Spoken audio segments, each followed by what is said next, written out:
Such an appeal is also no justification for a bill that seeks to impose on the proud people of Ghana a decidedly sectarian and monolithic view of proper human sexual rights. Such an appeal is also no justification for a bill that seeks to impose on the proud people of Ghana a decidedly sectarian and monolithic view of proper human sexual rights. I think they're going to, the 18, Akoto Ampaw and 18 are going to struggle with this particular one, because it says that there's no justification to impose on the proud people of Ghana a monolithic view of proper sexual behavior. I think it is my unresearched view that Ghanaians really do have a monolithic view of proper sexual behavior. At this part, the writers, the 18, are going to struggle to convince the majority of Ghanaians. We can just check on our social media platforms this evening, those who are watching this program live, and it looks like all Ghanaians have a monolithic view, a single view of what's proper sexual behavior. What is proper sexual intercourse? It's between a man and a woman. That's the Ghanaian view. That's not going to change. And it's a monolithic view. It's a very strong, powerful, monolithic view, animated by culture, animated by religion, animated by history.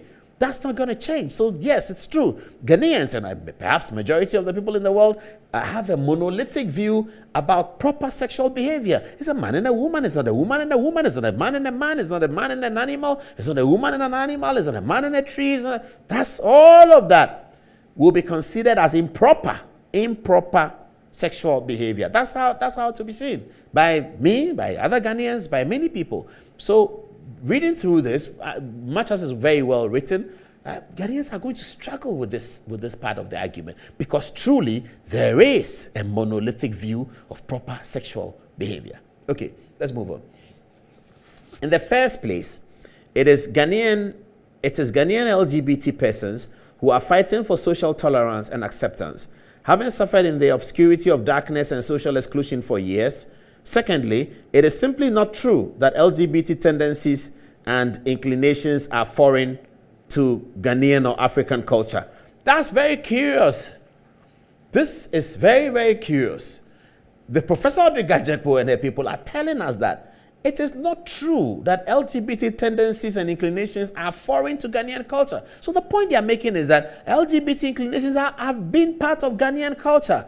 Really? Is that true? Do you know that? Can you send us a text message and tell us whether you know it? Yeah, that was a Kojo Besia thing when we were growing up. Apparently, places like Takoradi and Co, it was very well pronounced.